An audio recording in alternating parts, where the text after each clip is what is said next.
Green,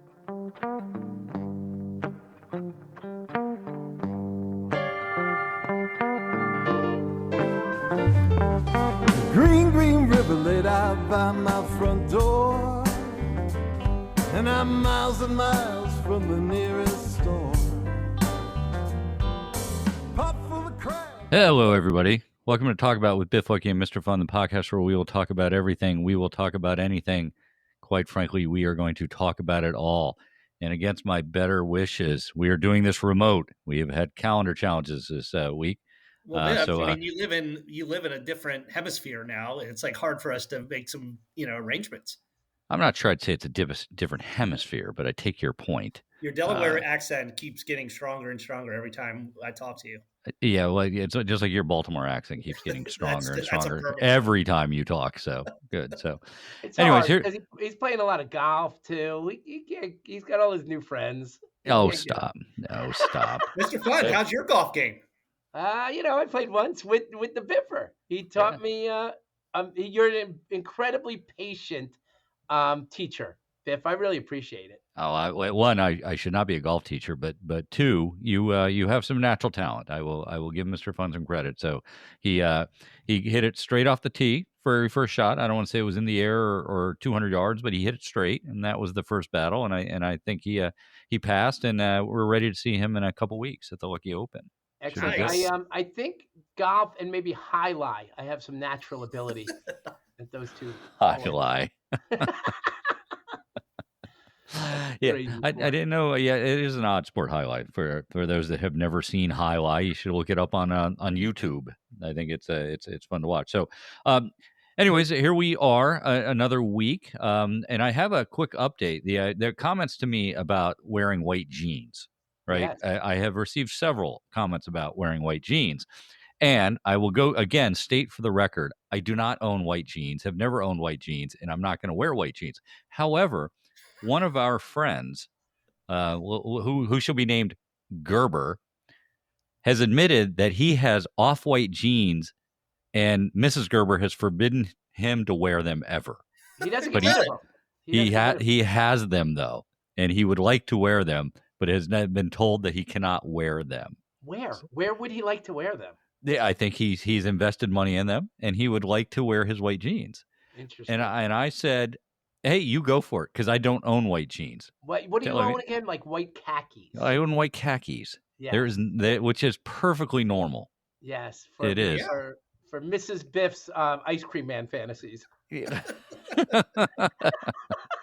So, good. Oh, wait a minute. Is that like a off-white? Like, come on. They're white. I don't know. He's the one that owns them, but he admitted they are jeans. And I was like, okay, well, maybe they're mixed jeans, like maybe they're mulatto colored. Oh, jeez, are you allowed to say that word anymore? Oh, I don't know. Yeah, of course. So that's a pink color at Sherwin-Williams nowadays. Is it really? Yeah, that's very good. So very good, Mr. Fun. Do you have a joke to maybe start us off right with a bang here? Clean bad joke. Did you hear about the weatherman with really poor vision? All of his forecasts were partly cloudy. Okay. Oh, no? Really? Oh, no. Sorry. Maybe not the best one to start out of, but I'm sure people are laughing to themselves. All right. So where in the world was JK? Been following JK. He was, I think he's looking for a new business venture, something about self-storage units. He sent pictures of that, but most recently he was in Mesquite, Nevada, which is north of Las Vegas, and not surprisingly, he was playing golf. Nice. The other thing, though, in the last time that we talked, I believe, or around that time, he sent us a picture of the truck that he's buying, a big silver rig, I guess you would call it, which had a what did he call it? I used to call it a bull bar, like a cattle bar, right? So when you go driving through the open plains out in the west, and so the cows or whatever's on the road doesn't do any damage. You plow through them. Really? Right? Yeah, that's why they're that way. So they don't damage it, and it pushes them out. In Africa, they call them like rhino bars or bull bars for the same reason on off-road vehicles. So he has a huge truck. You don't even try to stop? Well, there's a point where you can't stop in time, and instead of swerving, which is I think the natural tendency is to swerve. You don't want to swerve, and Jeff can correct us, with you have a big rig behind you. You got to Or go. a regular car, you don't want to do that either. You don't want to. You're better off moving, going forward. That's what the insurers, I think, would tell you as well. Wow. If you're to do that. So, but on that happy note, we are not drinking this week, but if we were, we would be drinking Scotty's vodka. And Scotty's vodka, this is the time of season where he gets into a celebratory mood for the Kentucky Derby is coming up, right? When is that? Right. Next weekend? Next weekend, which I believe he'll be there.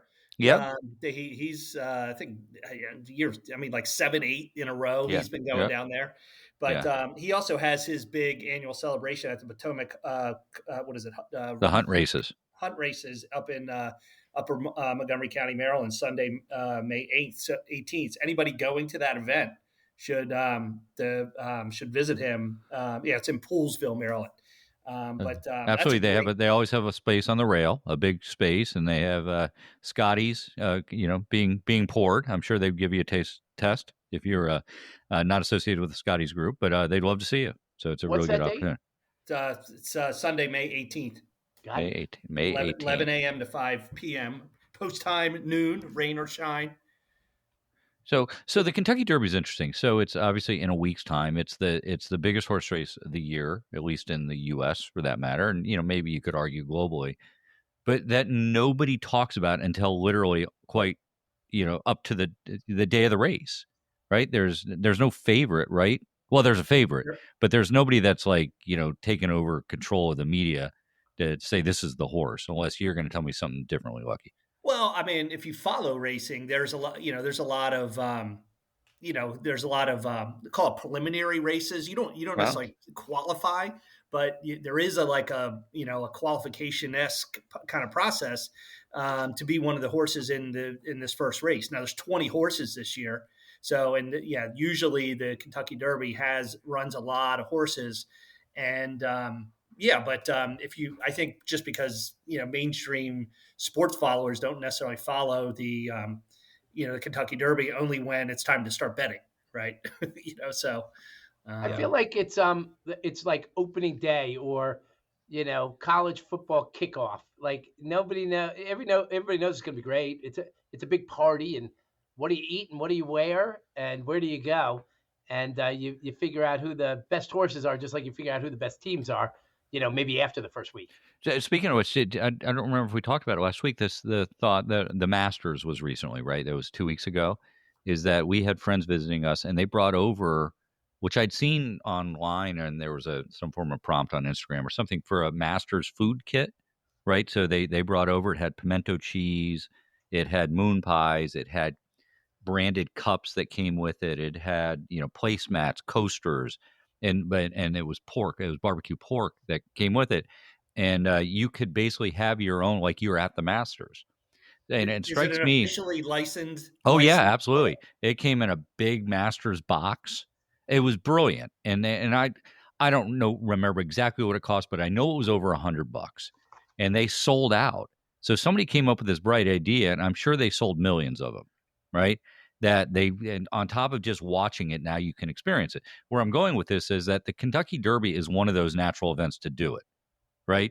Strawberries and cream or whatever they drink, mint julep. Mint juleps. Yeah, you would think that it would be the perfect opportunity to do a something that's building on that brand that somebody that can't go will spend $50 or $100 on.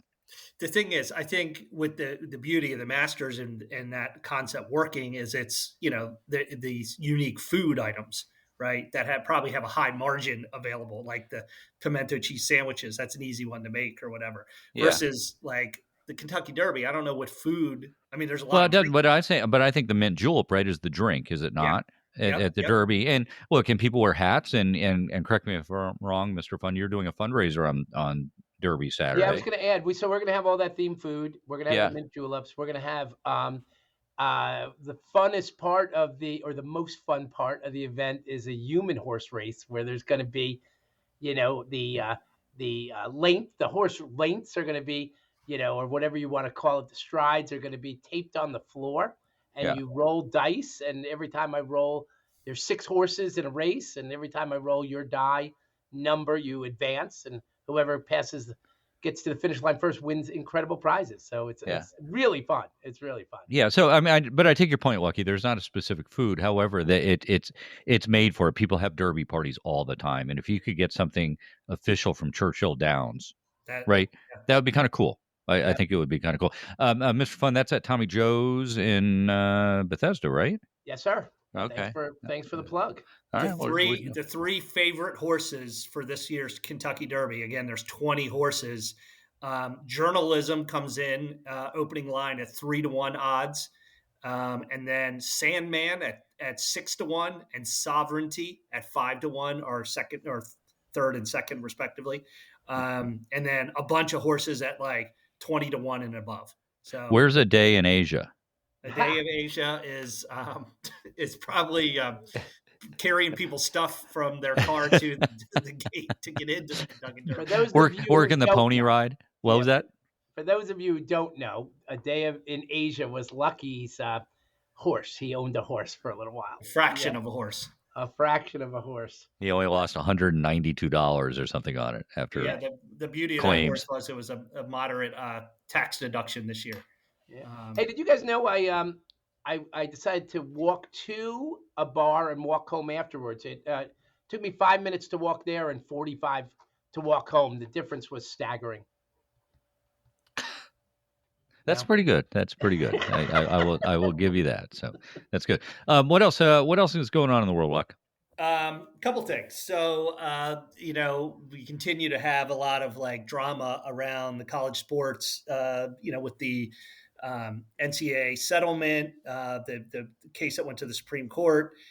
We also see a lot of player movement. Our team, Maryland, basically basketball in particular, went from 0 players now they have a team of 8, and they're trying to fill out their roster. And football, there's a lot of people coming and going as well. But the interesting part, since the last time we spoke, the settlement that was between the NCAA and the conferences and the players who sued was supposed to be settled, but the judge basically said, hey, I'm not going to sign off on this settlement because it's interesting, because one of the parts of the settlement is they're going to get away from the NCAA prior had roster limits. Like you can only have 125 players on your roster, and how many scholarships you gave was up to you. I mean, basically, most big time teams had 85 scholarships. So there were roughly 40 kids who were walk-ons who were on the team, maybe played a little bit, but didn't get a scholarship. So now what they're going to, the roster limits are going to be something like 100, and every one of those people gets a scholarship. But the judge is worried about the 25 other kids who will not be on these rosters any longer. Right. Wait, did I mess up? Isn't it the other way around? They're cutting it from 100. They're right now they have 125 kids on most teams, of which 85 are on scholarship. That's the current model. The new model is that they're taking the scholarships up to 100. Wow. But the rosters for college football can only be at 100. So she's worried about the 25 kids in that example that were probably walk-ons, but then will probably not have a place. And I think she's foreseeing a potential lawsuit from those people against the colleges. What's the argument for not allowing a bazillion walk-ons? I don't know the reason why they're because they're slicing up pie now, the big amounts of money. So they're just maybe making it easier or whatever. So why let me just to digress slightly. Why are there 100 college football players on a team that only fields 22, including offense and defense? Why are there so many players? I think one of the reasons is they have the scout teams that get beat up on by the first string offense and the first string defense during the week to prepare them, as opposed to first string offense beating up first string defense. You know what I mean? So I think there's a lot of they use them for a lot of practice, practice uses. It is interesting though. I mean, if you say that, you want every team to have even three deep and your special teams players, let's say there's 20, that's 75. It's still interesting. So maybe it's also thought that the other folks are freshmen who are supposedly developing. or something like that. That's a lot of players. Now, who is being sued? Is it the NCAA by this player that thinks that there should be no eligibility limits? Yeah, that's another thing that's out there now that, okay, so right now the current rule, put aside like injury red shirt, and this is across all the sports, you have 5 years to play 4 seasons. Put aside COVID years and all that stuff, but that's traditionally how college sports has worked. Now it's becoming more of a job, and there's this money. There's a suit going on that basically is saying, hey, why do I only get to work for 5 years? Why are you capping my career at 4 and 5 years? I want to be, if I can play college sports for 6, 7, 8, 9, 10 years, why not let me? And I think there's some credence to that. I was going to say, the more I think about it, the purist in me says that's stupid, and then I think about it for a minute or two, and I say, why not? I mean, if you can find somebody, you're not good enough or to be paid well in a professional league or the NBA, for instance, in basketball, why can't you stay in and play college basketball if someone's willing to pay you and can't find a younger player better than you? It could get crazy. You could have 32-year-old, players with 3 kids playing college basketball, but I don't see an argument that says, that like what you just said about it's a job. You make what somebody's willing to pay you. It seems kind of fair to be able to stay longer if somebody, because the whole idea that it's a 4-year college and you're actually graduating. I mean, to my knowledge, these guys aren't even going to class anymore. Yeah. So. Well, they'll need to stay in school, but if they allow kids to stay in college for like 10 years, you have dudes like, 3 master's degrees and like, but one of the other interesting things is because this suit hasn't been settled, again, the originals, the settlement date's now May 7th. But what happened was, as part of the settlement, this is where, the schools agree to the profit sharing. So they're going to basically pay players $20.5 million. That's what the NCAA said as the ceiling, what schools can pay. And then the $600 nil is anything above 600 gets scrutinized by this clearinghouse. So the whole idea is NCAA thinks, okay, we can limit the discretionary money and we'll be in control of paying the players.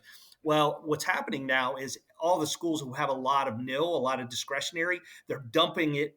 They're spending it like so quickly now because there's no oversight of it. And so they're getting it all spent now before the settlement happens, and then this clearinghouse gets put into place. So that's what's causing a lot of just mayhem in terms of college football and college basketball movement. It's crazy. It just accentuated the amount of movement increase. So anyway, I got a fun question for you guys. It could be basketball or football. So think about the guy who would probably do better staying in college. Who's the best college player you saw that was never going to make it in the pros? Never going to make it or go too early? I'm thinking of the guy that was too small or not fast enough. Like he had other problems. Like a Johnny Manziel was an incredible college quarterback. There's probably some quarterbacks. Doug Flutie, did Doug Flutie do well in the NFL? No, he played. He did okay. Canadian and the US and USFL, right? Yeah. Didn't he? He did both. He did. Yeah. He wasn't the NFL star that he was in college for sure. Yeah. But there's people. I mean, you can think of our alma mater, right? There's players there that maybe have done. Maybe they're scratching the pros, but they were good college players. I know Melo Trimble, I think, is playing somewhere potentially, but he was probably better served to be in a college program, right? As a guard. He just doesn't have some of the skills that some of the pros have. You can think about that. Juan Dixon, he was a first-round pick, but that's true. Juan Dixon was an incredible college basketball player. Right. He didn't have the body size to be an NBA guard.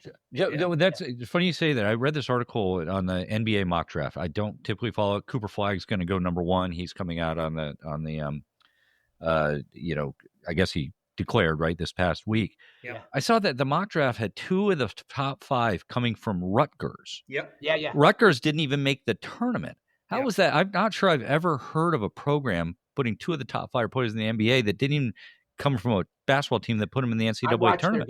I've watched their games, and their from their fourth man on probably should not have been on a basketball court. Like I'm insulting those guys, but they were not good basketball players. They had no bench whatsoever. Those two guys got paid, and they got paid to play for Rutgers. One of them was injured for a good part of the freshman year. So that was sort of why Rutgers underperformed. But those are two highly talented guys weren't able to sew a team together. Rutgers again. Yeah. So this is obviously then the week of the NFL draft, and it shouldn't go with, and everybody's talking about it. Cam Ward went number 1. Yep. Can you name the 3 universities he played at? He moved around. Played for, what was it called? Incarnate Word in San Antonio. I can't actually remember the second school, and he finished at Miami, right? Yeah. So he bounced around a little bit, but the Shedeur Sanders thing is the talk of the draft. Self promoter, right? He during the season, he and Cam Ward were discussed as potentially being the number 1 pick, and Shedeur goes in the 5th round, and like 5 other quarterbacks went in front of him. Yeah, I've had some debates with people who say, it's a business decision. It's not supposed to be personal, and he could help your team. And I was thinking just the opposite.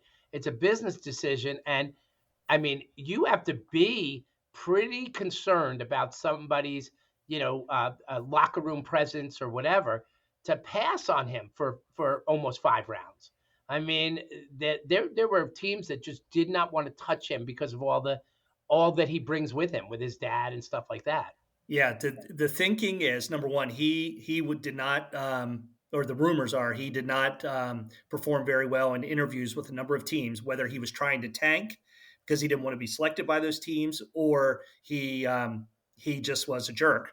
But he did not come off well during the interview process before the draft, number one. Number two, Dion has said, his dad has said, the only reason I would go to the NFL would be to coach my son.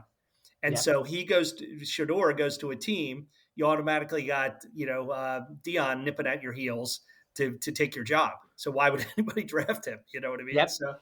So yeah.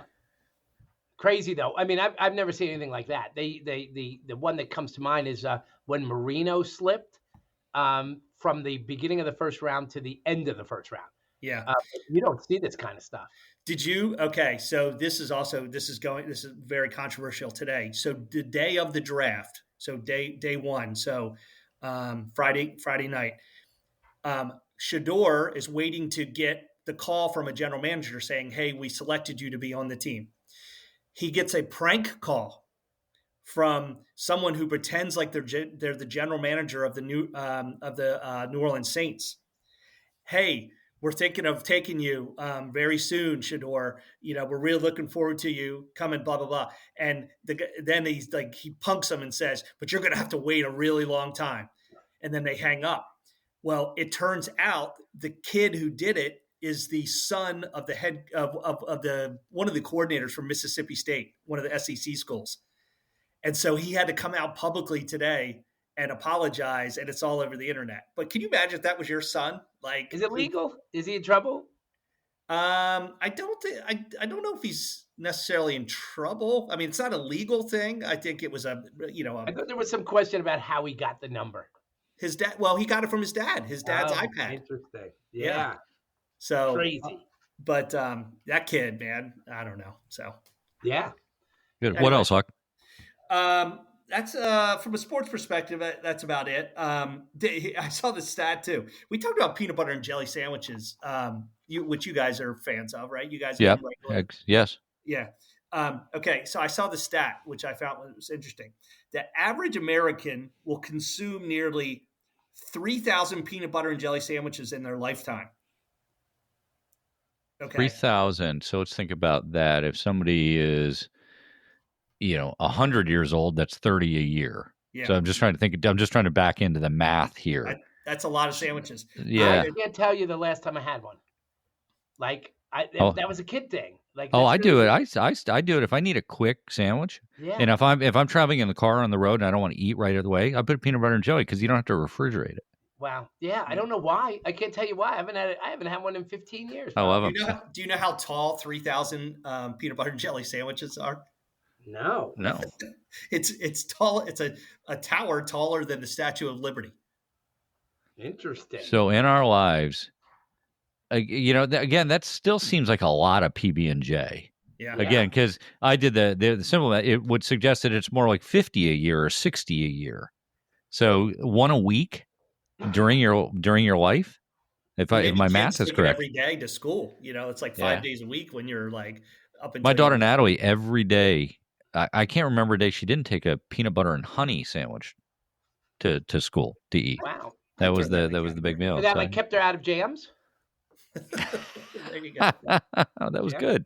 Very good, Mr. Fun. Hey, let me share something with you in terms of trying something new. Are you okay with me interrupting, Lucky? Yeah, go ahead. Lucky was there when we were hanging out with a bunch of college kids, and somebody pulls out a what's it called? The Zen? What's it? The vape? Come on, like help me out. The thing that Tucker Carlson puts in his Zen. Oh, it's the nicotine pouches, little right? Nicotine pouch. They told me where to put it. I had it in my upper lip, and I felt tingly all over, and then like I was going to throw up. It was not a good feeling at all. Like I wanted to be cool, but I was far from it. Did it remind you of chewing tobacco? Because that's the same issue, right? Chewing tobacco would get you nauseous or dizzy. Yeah. I bailed on it. I had it for 20 minutes. And I said, I got to just take this out. I couldn't do it anymore. I was doing it to be Mr. cool. Fun, the opposite was happening. Mr. Fun, you're like a little too old to be experimenting with that. I refuse to admit that. But yeah, it was really bad. Have you done it? I haven't done that stuff. What about you, Biff? Never. I mean, I did. There was that phase right after college when we tried a little chewing tobacco that had disastrous results for some of our friends. Yeah. In terms, and including yourself, which we have shared that story at one Baltimore Orioles game. But it's I don't have any desire to do that stuff. It just strikes. It's just I'm not a big fan of smoking. I've never smoked, and I just don't want to deal with that stuff. I guess I don't know. It's just my personal opinion. Mrs. Lucky and I yesterday, we were doing some husband-wife bonding. We went to a cooking class together, which was fun. We went to the and I highly recommend it to the culinary craft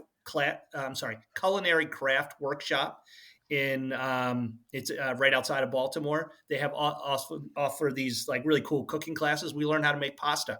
I made pasta from scratch. You guys ever do that? No. Nope. And I never want to, because then it requires all that equipment, right? You gotta make the dough with the pasta with the semolina flour, right? And then you gotta roll it, and then you gotta put it in the machine and get it to come out. Well, you need a machine to flatten it. Yeah. You need a machine to cut the things, but those machines are like $50. Did it taste better than the pasta you would buy out of a box? No. Okay, well there goes that endorsement. They do have one though that I'm actually thinking about signing up. It's where you can make Maryland food. So you learn how to make Maryland crab cakes, make burger cookies, the famous Baltimore cookies, the shortbreads with the chocolate frosting on them. So thinking about doing that. Wow. Hey, can I ask you guys a provocative question? Yep.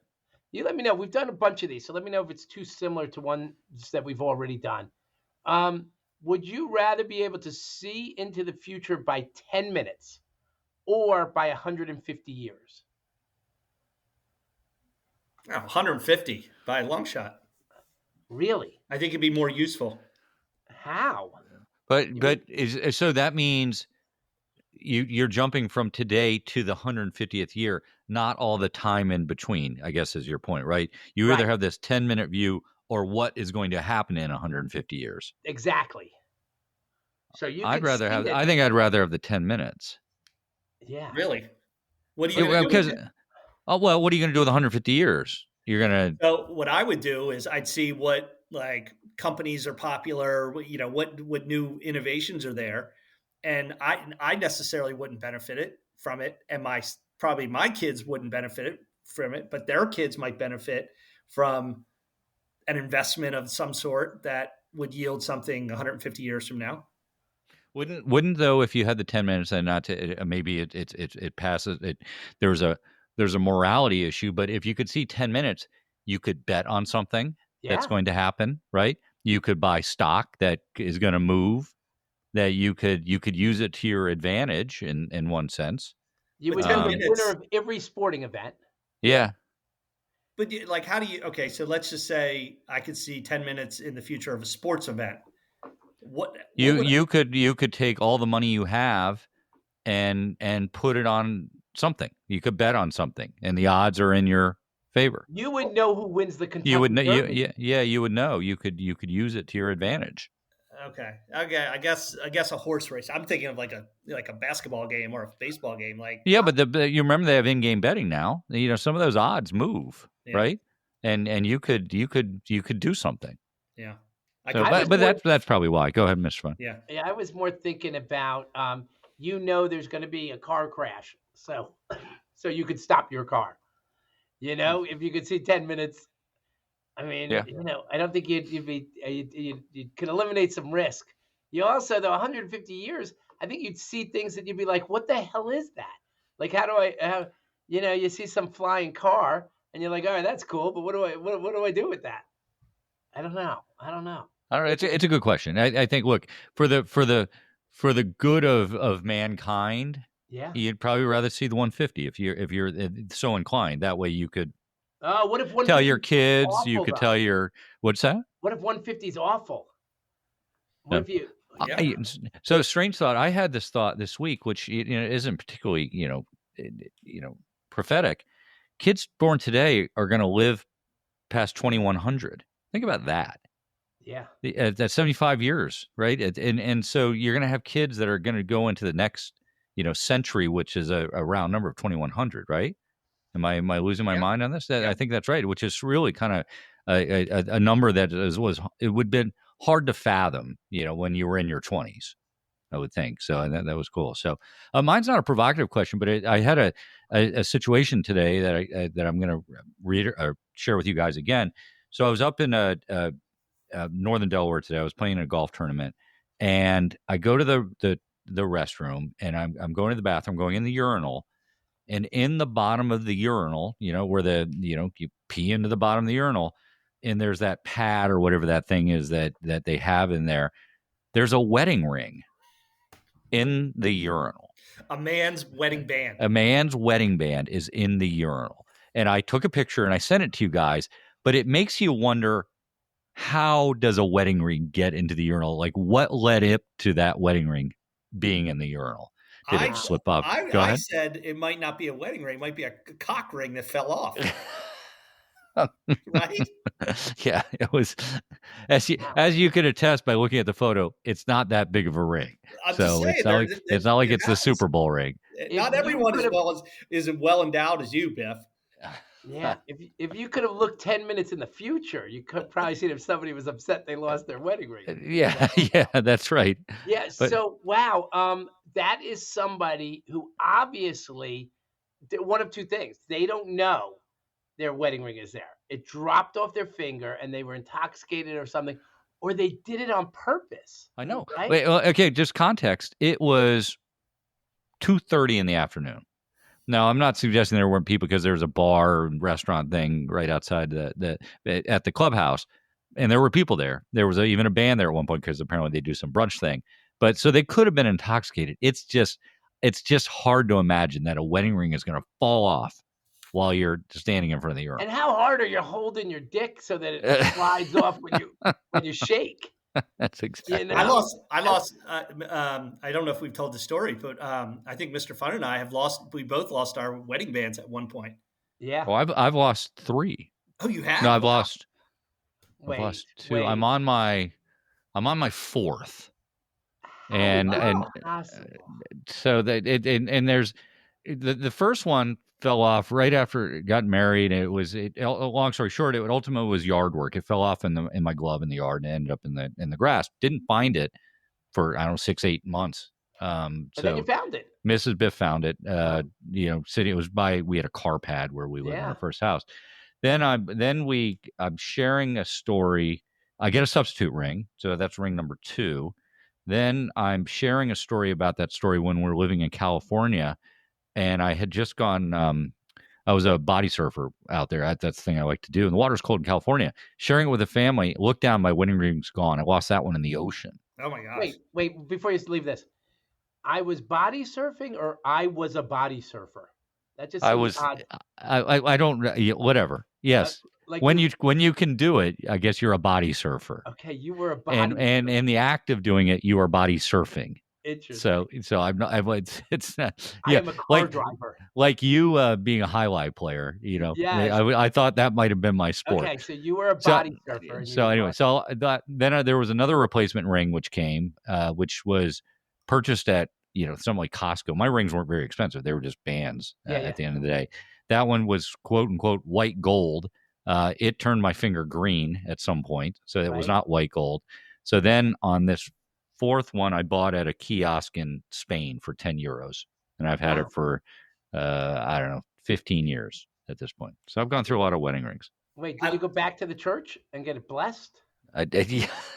It's a big deal. I lost my wedding band I just was married, and I went on a bachelor party, and we decided to go skinny dipping with all of us. It's better. It just gets better and better. And that's how I lost it. And I had to limp back home and say, honey, I'm coming home from the bachelor party. I lost my wedding ring. It slipped off, and luckily she wasn't sorry. As they might say, you buried the lead. You're at a bachelor party, skinny dipping with other guys. Yeah. What kind of bachelor party is that? Yeah, recent college graduate bachelor party. I don't know how we were all banged up, and we all said, "Let's go." And it was just all of us. There was no shenanigans. Wow. So that was and mine was similar. You were there, right? Yep. Lucky when I was scuba diving and it came off. Were you on the dive with me? Yep, and you sent the poor. Yeah, that's after the guy. We were in Cozumel, and the guy said, "How much weight do you use?" And I said, "I don't know. I probably need 15." And he was like, "No." He said, "What do we put on you? About 15?" And I go, "That's a lot of weight." And he was like, "Senor, you are a lot of weight." And he put it on me. Fucking humiliating. But that wasn't the same trip where you guys skinny dipped together, right? And you swam between each other's legs. No, that wasn't.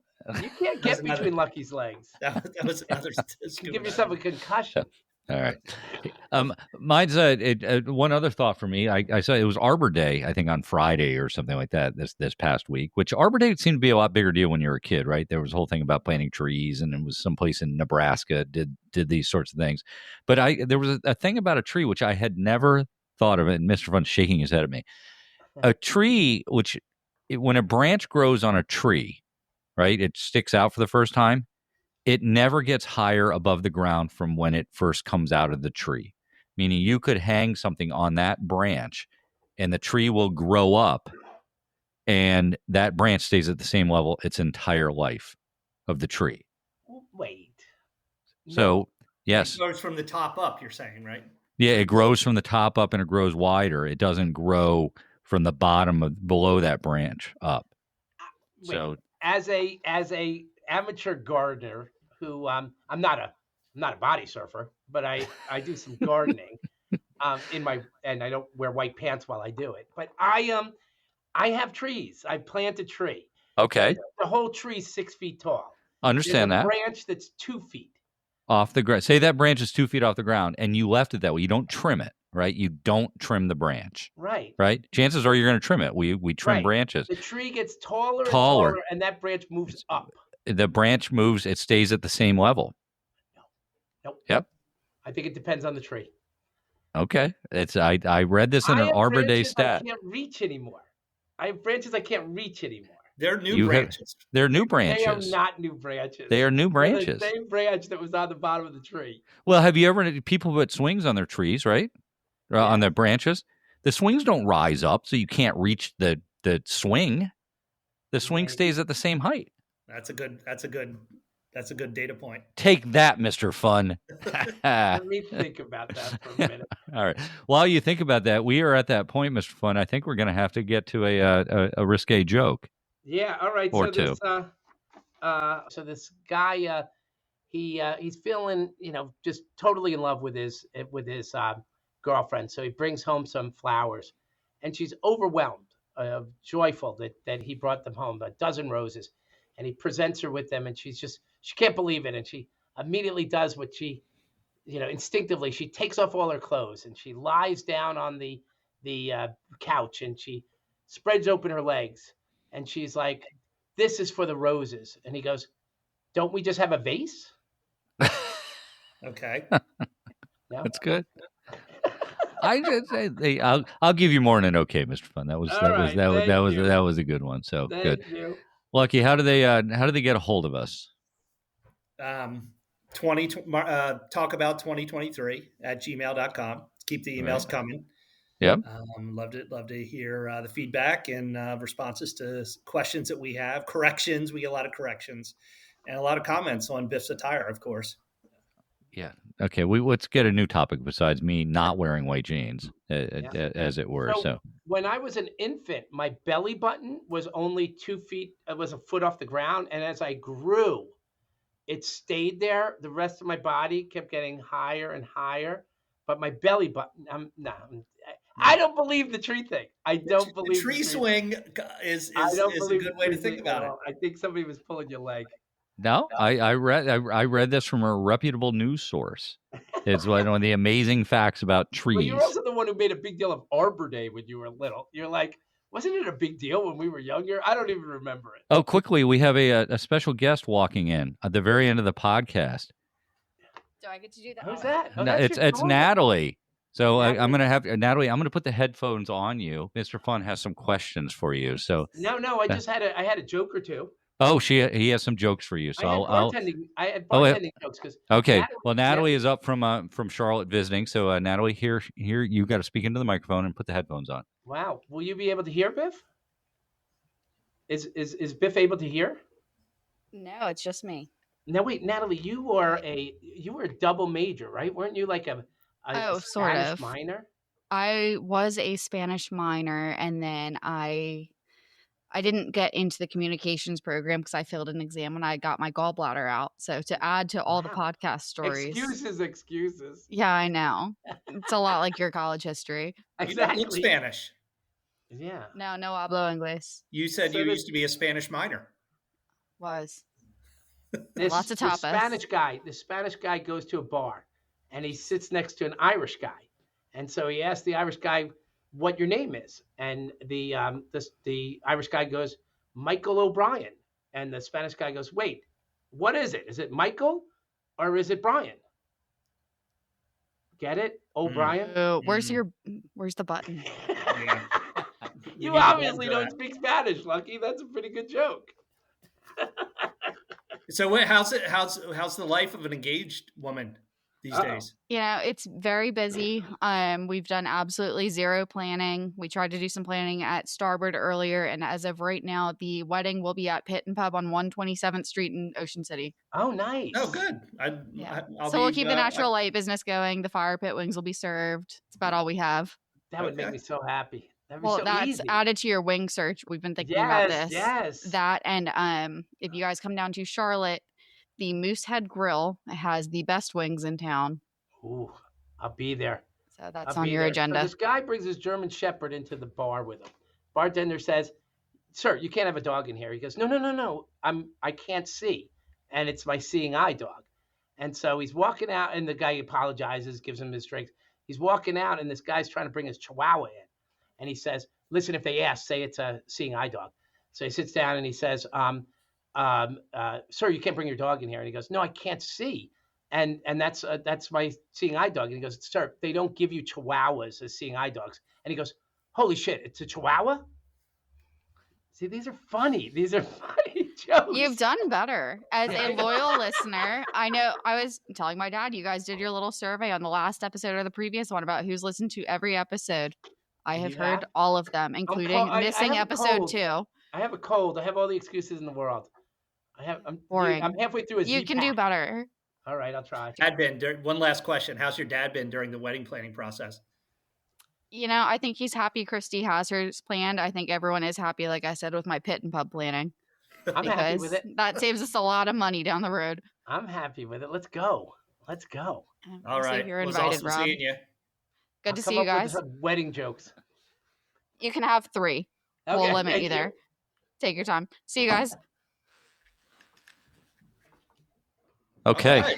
I think that our walk-in guest our walk-in guest there. So, anywho, Mr. Fun, anything else you want to add to the party besides asking questions? The podcast exceeds our time limit. I'm sorry. I'm not 100%. I'm fighting some cold here.